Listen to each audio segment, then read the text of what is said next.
from Providence, Rhode Island. Welcome to ParentCast. It's a podcast dedicated to new parents, new babies, and their new lives together. So listen and relax because it's free, it's funny, and it's a lot better and cheaper than therapy.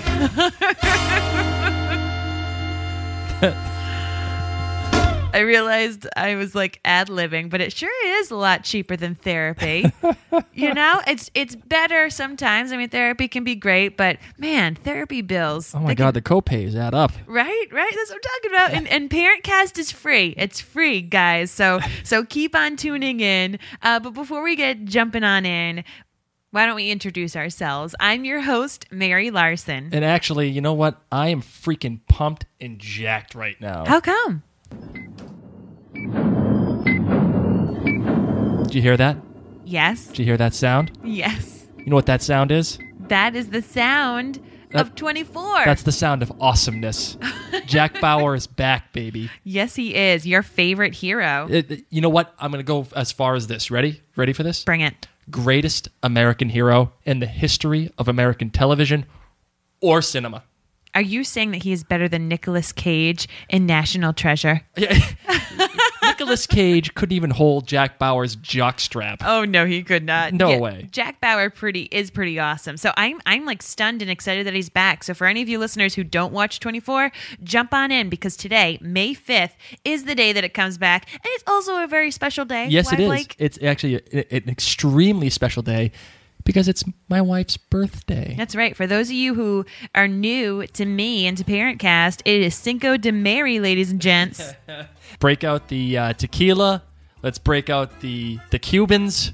Let's break out the tacos. That's what I can do. I can do some tacos right now. I love tacos. So yeah, so Cinco de Mayo to some, but if you're my friend, and now you are since you're in the ParentCast family, friends, from now on, it is Cinco de Mayo. So enjoy yourselves in however you see fit today because it's a party up in here. Have a drink for us, will you? Why not? I feel like I should be shimmying while I say Multiple margaritas. All right. I'll stop this amazing music. So in addition to it being Cinco de Mayo and the epic return of one of our favorite television shows, 24, today's episode is really exciting for us because our guest is one of our favorite people in the entire world. It's our birth doula, and we're so excited to share what a doula is with all of you because I'm not going to lie, I was pretty pumped about getting a doula, but when Blake first heard about birth doulas, he looked at me as if I told him, like, let's go ride a unicorn on Mars. I know. I was like, really? What is this crazy voodoo magic you're talking about? What is this doula that you speak of? I really had no idea what it was. I thought it was like an apparatus that you use during birth. I was totally clueless. But I will say this. It is probably the second best thing I've ever spent money on ever in anything ever in my life. I mean, the first was, of course, our wedding coordinator. I mean, there's just no doubt about that. I mean, Andrea, if you're listening, God, I love you so much. But I have to admit that my crush on our birth doula, Kim, oh my God, she's lucky I'm married because she's freaking awesome. She is. She saved my life. So because of that, we're not necessarily right now researching birth doulas ourselves, which has kind of been what we've been doing a lot during ParentCast. This is something that we've already researched, but it's something that a lot of our friends don't understand what birth doulas are and what they actually can do. So because of that, rather than us explain it, we figured we'd actually have Kim come back in, and she loves us and we love chatting with her, so she could explain it herself. But before we start talking to Kim, we want to make sure that we jump into the judgment-free zone. Boom. All right, Blake, what do you got? Okay. The other day, I was in the supermarket with Reese. And, he was doing Reese's, thing that he normally does. This. Yeah, remember in Dumb and Dumber when they're in the car? He's like, hey, you want to hear the most annoying sound on the planet? That's Reese. That's my son. Yep. And he was doing the Jim Carrey thing throughout the entire supermarket. It was late. He was tired. And all I wanted to do was just get home, get him fed, get him to bed, and out of my life for just the night, right? So I get all my stuff, and I'm in the line, and I got people ahead of me. I got some old grandma.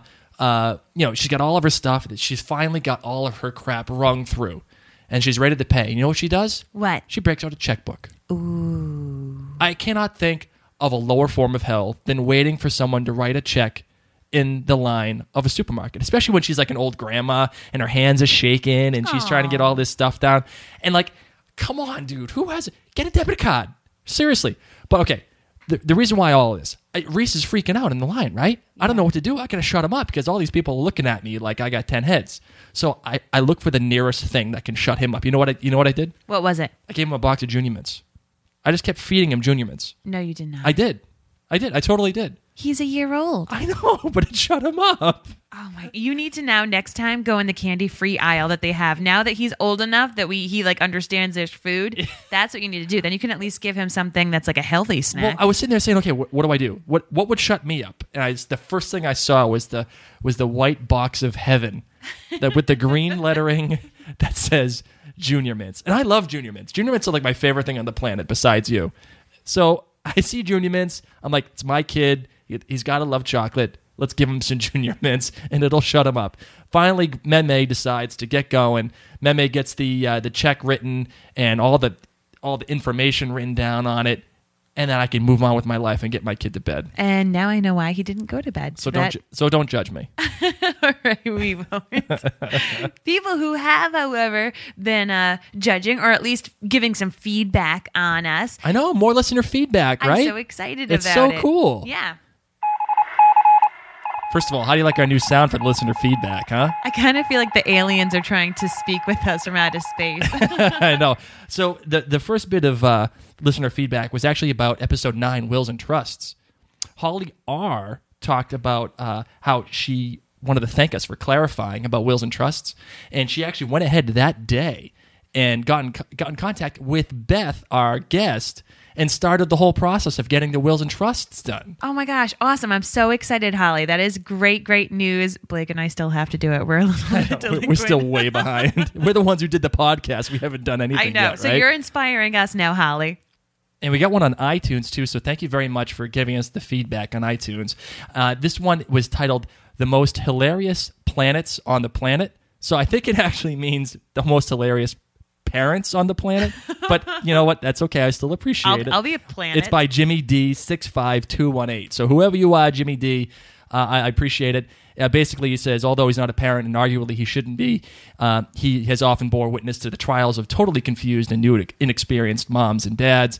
But he has to say that we, Mary and Blake, are certainly making the absolute most of the often hair-raising, fumbling in the dark endeavor that is raising a child in the 21st century. Their hilarious and extremely informative banter on virtually all things child rearing can be thoroughly enjoyed and appreciated by first-time, seasoned, veteran, and even non-parents alike.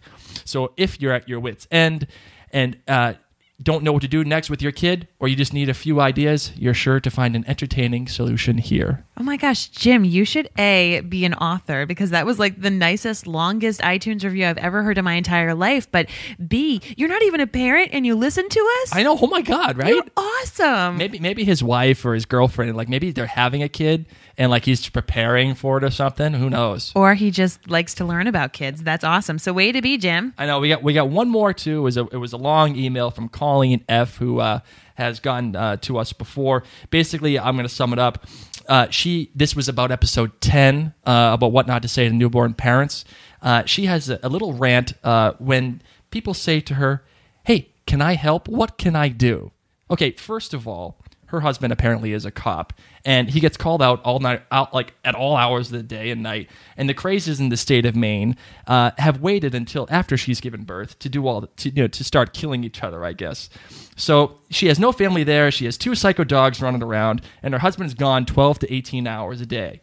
So she doesn't know which way is up, which way to go, which way is down. She's starving, and for the love of God, don't ask her to spell it out for you. Just smarten up, bring her some food, give her a hug, walk the dog, and please stop sitting on her couch for 2 hours waiting to be served. Oh, and right now, a bottle of wine doesn't count as a meal because she's learning how to nurse her kid, and she doesn't want her hammered quite yet.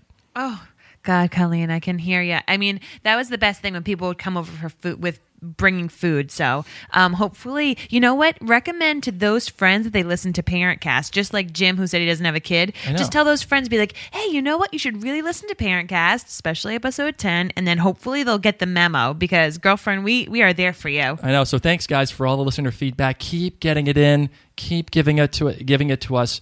We really learned from it, and I really appreciate it. It's awesome. Thank you so much. We love you guys. And talking about love, let's bring in the lady that we love so very much. Oh, the love of my life. Yay, Kim. Joining us now is Kim McNiece, a doula from Blessed Beginnings here in Rhode Island. Hi, Kim. Hello. How are you? We're great. Since I introduced you and I said that you are a doula, can you actually just let our listeners know what a doula is? A doula is, the word doula is spelled D-O-U-L-A, and it's actually ancient Greek for a woman who serves, or a woman servant. And since that time, it's actually been translated now to more mean a woman who assists other women during childbirth or helps with the family transition postpartumly. There is the birth doula and the postpartum doula. So that's what we do. Kim, you just mentioned it. There are two different kinds of doulas. There's a birthing doula and there's a postpartum doula. Can you tell me what's the difference between the two? So the birth doula actually is helps families transition from pregnancy and couplehood into parenthood. And a lot of that has to do with some childbirth education, helping parents find, the right place for them, meaning whether it's a hospital birth or certain care providers, also helping with birth plans, being there for them throughout the entire birthing process, and staying for a few hours afterwards, been helping with that initial breastfeeding, and even coming for a postpartum visit and making sure that that transition is smooth. As far as the postpartum doula, they definitely are more focused on after the baby comes home and making that transition a little bit more comfortable. At that point, we're looking for things like helping with breastfeeding, helping organize your home so your diapers aren't upstairs while you're hanging out downstairs, just helping as far as with the bonding and helping mama with any sort of healing things or any sort of emotional things that may have occurred during the birth process, helping her work those things out. So before we started using you, I got to admit, I was a skeptic. And it was like some crazy voodoo magic that I didn't understand. So when Mary brought it to my attention, I really didn't know what a doula was, and obviously you just enlightened us. But at the time, I couldn't tell the difference between a doctor, a midwife, or a doula. So what's the difference between all of them, really? And do you need all of them at once, or can you use a combination, or can you skip one or the other? What's the deal? I think you can have a really mixed bag. As far as doulas are concerned, we don't do any sort of medical stuff.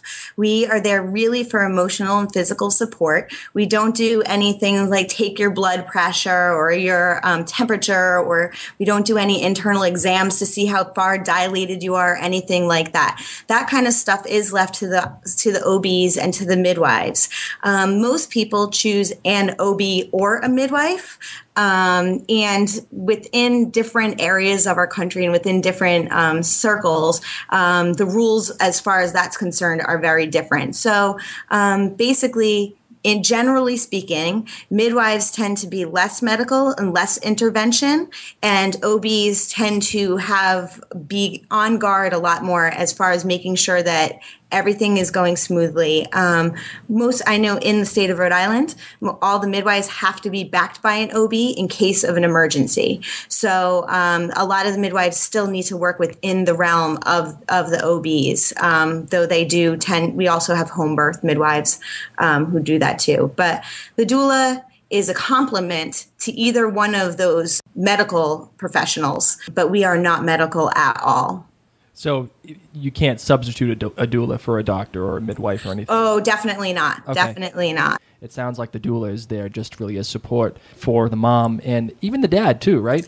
Yes, for sure. It's definitely our goal should be like full family connection. In reality, we tend to focus more on the moms, but that's usually because they're the ones who know about us and want to hire us. And it's more, dads who end up coming in later and being like, oh yeah, now I get it. But yeah, our goal is really to kind of help the family structure remain intact throughout this, birthing process, which sometimes can be trying and sometimes is just amazingly beautiful, and just supporting and holding the space for that. Now, are there different styles or criteria for the birth doulas? The way I like to say it is, very few people graduate high school and want to become a doula. Most of us don't know what it is. So basically, usually our life's travels are what bring us to this calling.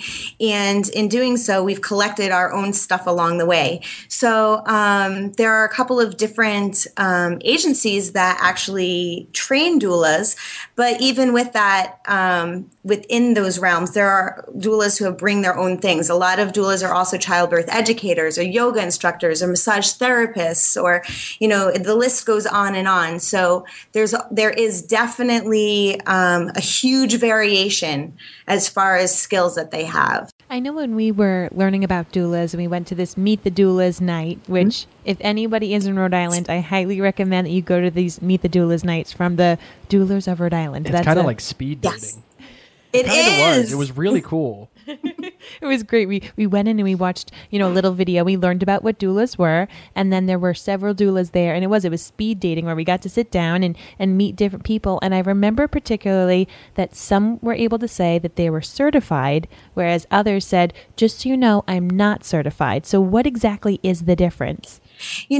As far as the doulas are concerned, we are all trained. As far as the doulas of Rhode Island, anybody who belongs to that, most doulas are trained. And in their training, it's usually somewhere between 4 to a week long intensive training where we learn lots of childbirth ed and lots of coping mechanisms and lots of communication skills and things like that. The difference between taking the training and then becoming certified is fulfilling those other requirements, which may include, reading certain books, writing certain papers, having experience and the paperwork to go with the experience. But quite honestly, in my opinion, and this, I think we're in a judgment-free zone. You got it. I think that the actual certification really truly doesn't matter. Most of us are doing that anyway, and certification really tends to have more to do with your dues and your annual fees and things like that, as opposed to actually your training, your experience, and things like that. I think there are many other things that would counterbalance somebody who is not certified. Is there something that makes a doula more qualified? Like, for example, like a number of births, like would someone with the certification get more births and then naturally make them better than another doula, let's just say? Not necessarily. Usually, as far as I was trained through the Doulas of North America International, which is also known as DONA, and we needed to have 3 documented births. Before I became certified through them, I had done that on my own with my friends. So I think it really is going to depend upon where your pool of resources are as opposed to the actual paperwork that you end up having. I definitely believe that the more births you have, the more knowledge you have, the more you interact with the doctors and the midwives and the hospitals, and the more information that you can bring to your clients as far as that's concerned. But as far as actually having a piece of paper and or experience, it's really going to depend upon the individual. Now, if people are going to, whether it be the speed dating style or if they're just looking online to find doulas, how should they go about interviewing doulas, and how can they choose who's going to be the right one for them? Oh, that's a great question. As far as interviewing doulas, getting in touch with anybody who seems appealing to you. If it's online and it's, their logo or their mission statement or something like that appeals to you, then reach out to them and set up an interview. But when you are interviewing them, really, it's going to depend upon what your guidelines are. What is really important to you? If it's really important to you that you strictly have a natural birth, then that's something that you're going to want to talk to her about and see if make sure that she trusts birth for what it is. If it's something along the lines of, you have a huge family and you need someone to run interference, you're going to need somebody who's going to be able to communicate well and run that interference for you. But quite honestly, I kind of consider it more like when you're buying that wedding dress or you're meeting your spouse, you just know. I always suggest that you interview at least 2 doulas, because meeting a doula, it may be a good match, but I really believe there's also a perfect match. There is a difference there. And it doesn't only have to be a good match for one of you. It should be a good match for the whole family unit. So, does it always have to be a good match for the doula too? Like, what if, yes, what certainly, if the doula just absolutely doesn't get along with the lady, or like the dad? Like, how does that work? Yes, absolutely, certainly. It's definitely something that it has to be a match all around. Mm-hmm. So when it comes down to, all right, we pick the doula and we're comfortable and everybody, it's happy-go-lucky, it's sunshine and rainbows. When it comes to actually getting the process done, how often would a pregnant mom see a doula? Everyone's got their own guidelines. It's going to depend upon who you're meeting with. Usually you like to have an interview, and then most people do 2 prenatal visits. Then they're on call 24 hours a day, 7 days a week, for 2 weeks before to 2 weeks after your estimated due date. And then they do a postpartum visit somewhere about a week after the baby is born or the baby comes home. But even within that, there are variations. Some doulas would rather do a full 3-hour one-time visit, prenatal visit. And then there are other times where the doulas require that you take their childbirth ed class. So you're seeing them week after week after week. So it really is going to vary between who you're seeing and what they're comfortable with. Is that something that you guys would go over in the interview process? Like, yes, this is for what sure. I require of you as a parent or a soon-to-be parent. Yes, for sure. And in the interview process, what I highly recommend is, if your doula isn't taking the lead as far as that's concerned, definitely saying, what do you expect of me and what can I expect from you? And that is definitely a conversation that needs to be had. And throughout that process, you'll also be hitting on, payments, and you'll be hitting on, when to call them and things like that. I like the question that you just said, what do you expect of me? Because I know personally, I knew that I was going to become very quiet and very focused. I think everyone knows, when you go into not emergency mode, but serious mode, your personality that you have is probably different than who you are every day. So is that something that people should consider when they are talking and meeting with different doulas, to kind of see who can be the yin to their yang, I guess? Yes, I definitely think, as far as sitting back and knowing yourself and what you expect from birth, because we all come in to this process with different expectations and we have different knowledge. Some of us have this idea that birth is completely natural and normal, and others have this picture of it being scary and hard. And you need to bring all that to the table so that everybody knows what they're dealing with. As far as finding the yin to the yang. I also actually am a massage therapist, and I have lots of people hire me thinking that they're going to want to be massaged, and it will come down to a place where they don't want to be touched at all. That was not the case for Mary. I'll tell you that. She's like, instead of calling for me, be like, "Oh, Blake, my husband, my darling husband, come help me." She's like, "Kim, get over here now." I was like, "Thanks, honey. I appreciate that. Awesome." We put those magic hands to work. I know, seriously.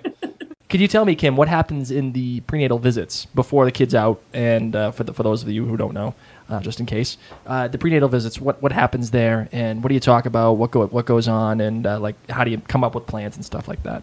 A lot of times your first prenatal visit is often about birth plan, talking about what your plan is, or coming up with a plan if you didn't even know that you had options, and then also getting to know each other. The more that you meet, the more comfortable you'll be with somebody. So that's also key, is really getting to know each other, enjoy being around each other, and making sure that it's still a good fit, As far as the second prenatal, I tend to move a little bit into the postpartum a little bit more, coming up with a postpartum plan, because at some point you're going to have this baby and then you're going to have to come home. And what is that going to look like? Who's going to be there to help you, and who's going to surround you, and who's going to make you food and make sure you're able to shower, and, all of those important things. And so we do talk about that as well. But also, other doulas might add some childbirth ed stuff in there. It really depends upon where the parents are coming from, as well as where the doula is coming from. Now, are doulas ever available to be the partner in childbirth classes, especially if someone doesn't have a partner?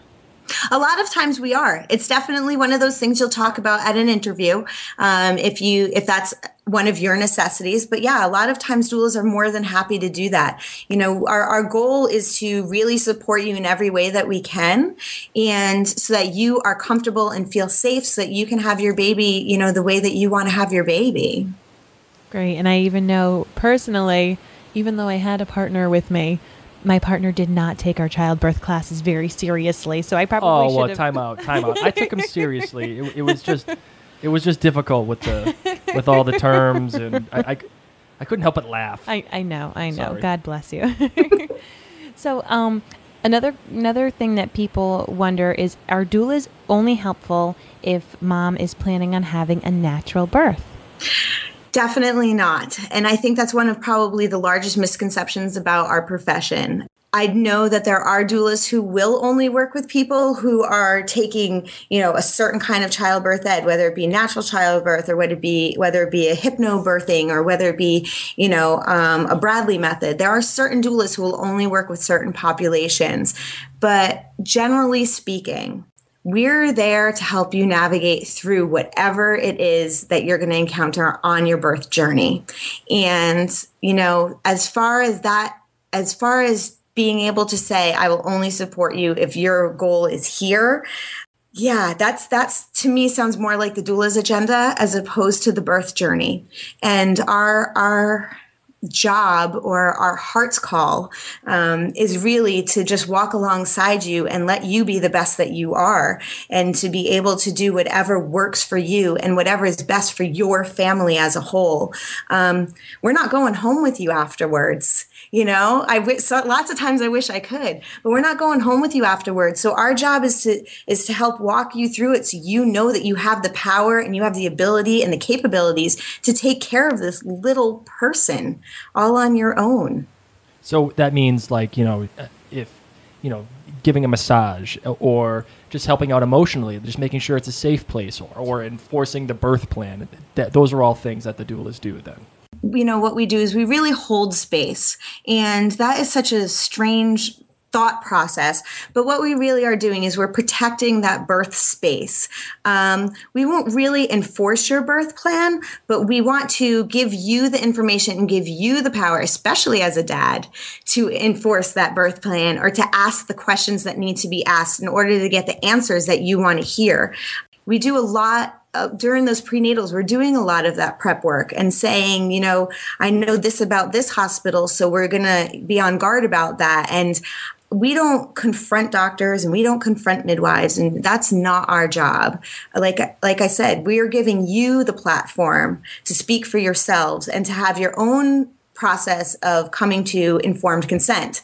The problem with informed consent is you actually need to be informed. So it's your job to be informed, and we're just kind of there as a tool to help with that.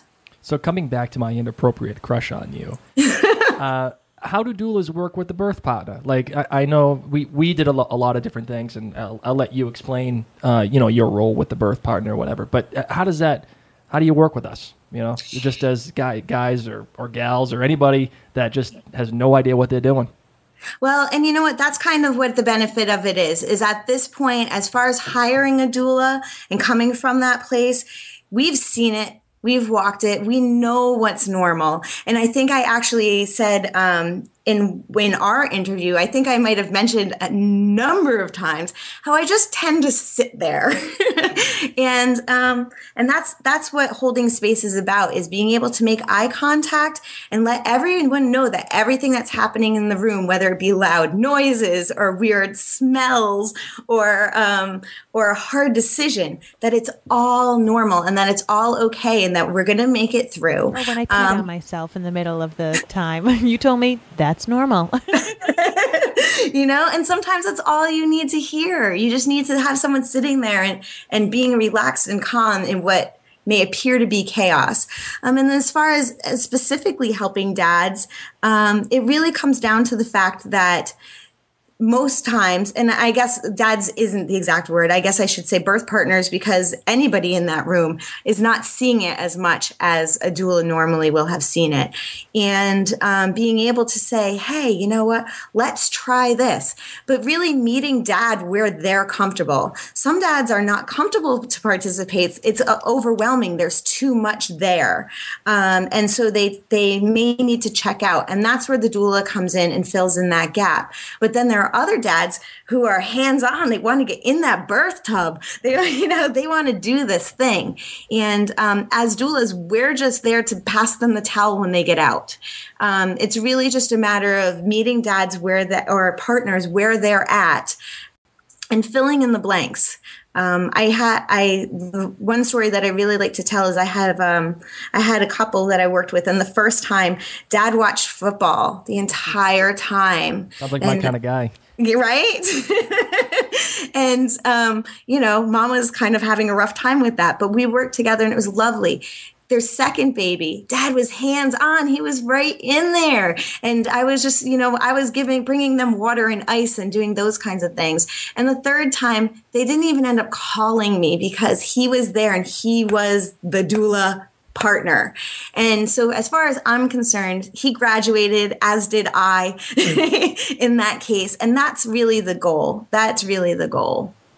So now that we know how doulas support the birth partner, let's get a little bit more in detail about what exactly the doula does on the birthday. Yay. Okay. So as far as birthdays are concerned, they're all so different. Some of them happen very, very quickly, and others take more than a day. And so the doula is really there to help the family within that transitional period, meaning, the phone rings. Oh, hello, what's going on? I don't know. Here's a picture of something I found. Help me with this. What is this? Okay. I can help with that. Or even like my mucus plug. You can say what that thing is. I texted Kim a picture of my mucus plug, ladies and gentlemen. Is this what You're not the only one. You are not the only one. Judgment free zone, ladies and gentlemen. That's right. Judgment free. But just being able to say, that's what it is. This is good. We're moving in the right direction. And then from that point, kind of staying in contact and making sure that we have open lines of communication as far as what's going on and when I'm needed. Most doulas will not just come barging in and be like, woohoo, the doula's here. It's more along the lines of like slipping into whatever you've already got going on and being of assistance within that space. We usually are able to help as far as deciding when it's time to leave, to head to the hospital, if that in fact is what you're doing.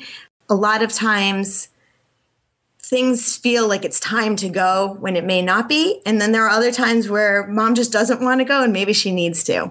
So we help with that. And then we stay with you the entire time until after the baby's born. And that means showers and tubs and birth balls and, tug of war and whatever else comes in between all of that space.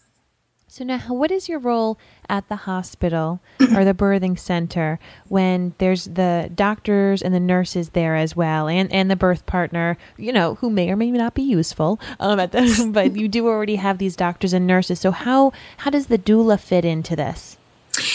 Honestly, the doula is really more there for the emotional and physical support at that point in time. A lot of times the nurses run the room, which is amazing. And they're usually like the greatest creatures on the planet because they know exactly what people want and need. But a lot of times they're taking blood pressure and then they have to put it in the computer, and then they have to take your temperature and put it in the computer. And they have to do all of these logistics as far as their work components are concerned. So running out and getting a washcloth and holding it to your forehead and telling you how beautiful you look and how wonderful you're doing is not always possible. So the doula coming in and saying, you know what, Dad, why don't you go get something to eat so that you can come back and be rejuvenated and ready to go this next round. The nurses, that's not the first thing on the nurse's plate most times. And as far as doctors, a lot of times most people don't really see them unless they're doing vaginal exams or catching the babies. Another aspect of it is the fact that the doula comes to you at your home and stays throughout the process, where a lot of times nurses are on shifts, doctors are in rotation, and you just never know who you're going to get. You may have somebody that you've never met before, and just having a constant face is really nice. And, that's kind of what we do. I agree. I remember, as you spoke earlier about when you're even doing these initial meet and greets and interviews with a doula, that you are looking for this doula soulmate type person. And that's it, having that person there who you've already met a few times, who you're comfortable with, and you do get to see that familiar face. I think that was a huge part for us. I think one of the important things for me too was when we were doing the interview process, we wanted to make sure that our doula, who ended up being Kim again, wanted to feel like a part of our family almost. That person's there with you on, you can consider it the most important day of your life, and that person's right there. And you better be cool with them and they better be cool with the environment, because if they're not, it's going to be pretty miserable, right? Yes, I definitely agree with that. Now, is there anything when they're at the hospital or the birthing center that a doula wouldn't do? Yes, doulas definitely will not enforce your birth plan. That is not our job. We are not there to say, oh no, remember you didn't want the epidural. That's not our job at all. Our job is also not to say, oh doctor, I don't think that's the right thing, and jump in like that. That is not what we do. We don't work for midwives or doula or doctors or for the hospitals. We do work for the family, but a lot of our work is really the prep work, is really the conversations we have, the connections we make, the choices that you make when you're doing your birth plan, and the conversations that arise and come out of that. That's really where our work is done best. Being there at the birth and holding your hand and doing those kinds of things and just loving as hard as we can on you. That's just a benefit for us, really, because that's where we get to watch our work unfold.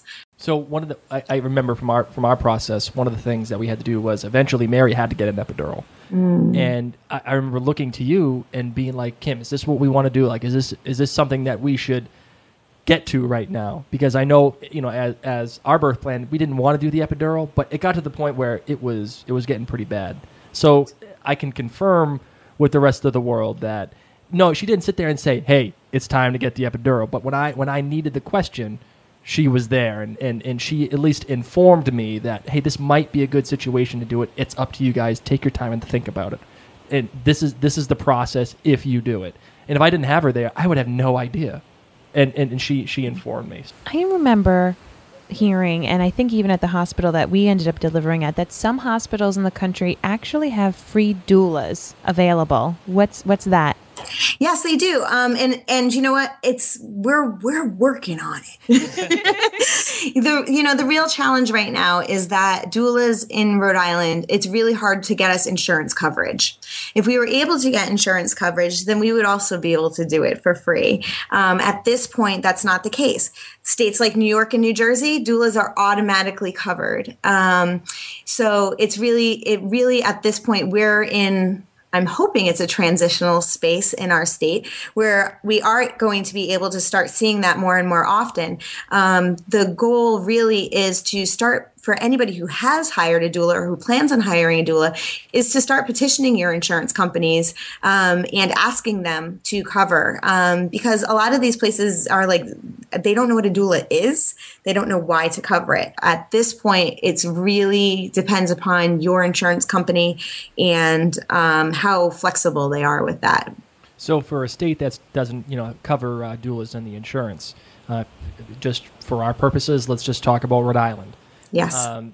How do you, the doula, get paid from the person?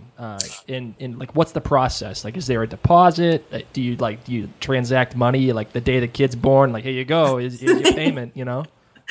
Well, that's also up to every doula individually. A lot of times what they'll do is they'll have some sort of a retainer fee, and then they'll want to be paid usually before the birth. There are those of us who don't feel that way and, are willing to get the money after the birth.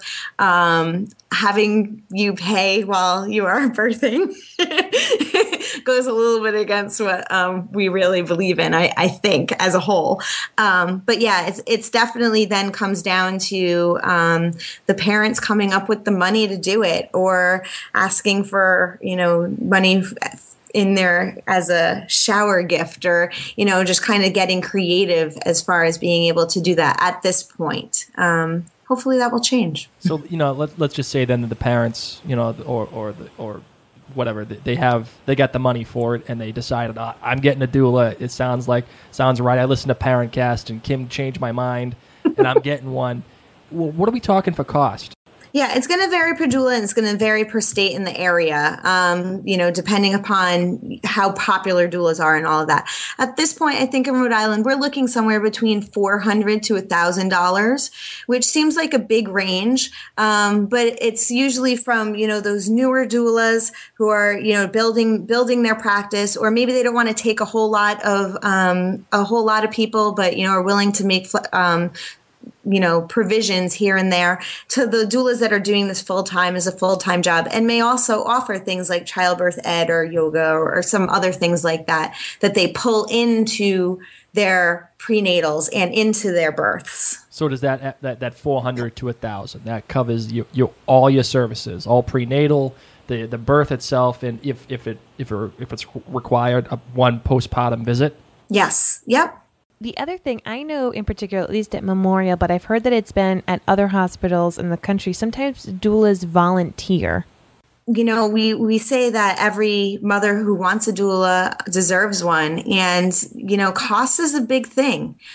So recognizing that not every mom can afford a doula, and what does that look like? I think a lot of us, especially in Rhode Island, I do know a lot of the doulas in Rhode Island, and I do know that a lot of them do a lot of community service as far as doulaing is concerned.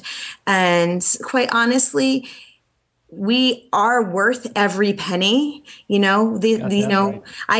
As far as I'm a mom of 3, if I'm going to leave my children, I need to make sure that it's in exchange for being able to care for my family, and financially is the way I need to do that. So recognizing that, and not just saying, oh, I really want to do it, but I don't want to pay for one. Just recognizing that we really are worth what we do. And, but also recognizing that we are in a really tough economic situation right now. And if you need help, asking for it we'll find you someone. So in your opinion, what is the most important thing a mother can get out of having a doula? Okay, that's hard. I know. But I have to say, a feeling of being completely loved in their most vulnerable time in life. Just feeling that every single person is there for them, that every single need of theirs is being met, and that there are people there just loving on them, and knowing that no matter what happens throughout that process, as open as they are, that they are being held and loved. What's the most important thing that you can emphasize about a doula for a birth partner? What's your use to them? I remember the first question I asked you when we had an interview. What do I need you? Oh my goodness, what did I say? I don't remember, but you sold me on it. I'll tell you that. It probably has more to do with just letting you know that everything's all right. I've seen it before. It's not scary to me. When you see your significant other roaring out and moving in ways that she's never moved before, it can get really intimidating. And just being able to know that, again, it's normal, it's easy, and you just need to just literally be there. That's it. Awesome. Well, Kim, thank you so very much for coming and speaking with us today. Thank you for having me. Thanks, Kim. I really appreciate it. You're the best. Thanks, Kim. Man, she's just the best, isn't she? She is so freaking awesome. I love her. Well, now that our interview is done, it's time to jump into the wines of the week.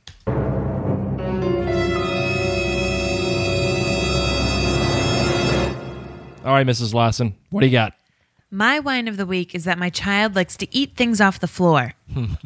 Like, I can make the most beautiful food for him. It can be delicious and tasty, and he'll throw it on the floor and, act like it's uninteresting or disgusting tasting and, like, roll his eyes at me. And yet 3 hours later, if I haven't picked it all up, which, let's be honest, I haven't, I see him munching away in a corner. And I don't know what it is that makes food taste better once it's on the floor and old. A lot of the times it doesn't even have to be food. The other day I caught him, he was eating a penny. Oh no. Which is actually super bad. I know. It's like, hey dude, don't eat a penny. Bro, just put it down. Just if it's on the floor, don't eat it. You know what we probably should do? Just not have stuff on the floor. That's probably like child-proofing 101. You know what? Way too much to ask. Yeah. Way too much to ask of us. All right, Blake, let's switch things up. Let's talk about your win. That cheering always makes me so happy. So what's your win of the week? You know what? Total nerd alert here. But the Star Wars cast for Episode 7 was announced this week. Very exciting news. It really is. Like, it's starting to finally become real. Like, I've always been waiting for this whole thing to start, and now here it is. J.J. Abrams is directing, and like I have a huge man crush on J.J. Like, oh my word! And now here we go. We get the cast announced. It's like all these famous people, and it's coming, baby. It's coming like in December of 2015, but like. It's coming. Oh my God. It's like a total nerdgasm. I think the coolest thing about this, thinking about it from parenting perspective, I'm going to throw this in here, is that the first Star Wars came out during our parents' time. 1977. And some of us weren't born yet, myself included. Me and too. then the second batch of Star Wars movies came out, our generation. Yeah. And now this whole new bunch of Star Wars is coming out while our kids are born. So it's kind of cool. It's like this 3-generation. It's like a multi-generational thing. Passed down from parents to their kids and now our kids. How cool is that? It's like Americana. I love it. Good win. Good job. Nailed it.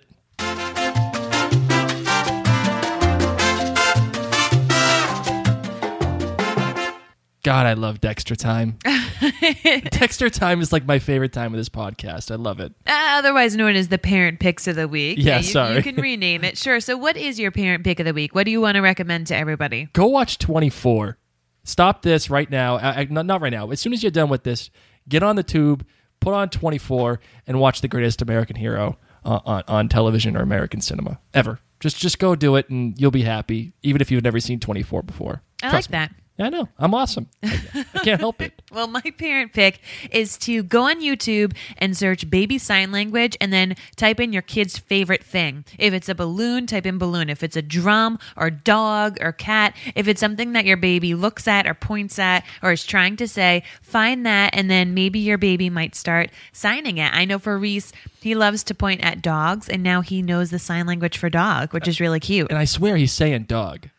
I mean, the only thing he says is duh or duh or da. So it kind of sounds like dog, that's for certain, but he's definitely doing the sign. So that's my recommendation. Just head on over to YouTube and type in baby sign language. Give me the Dexter time.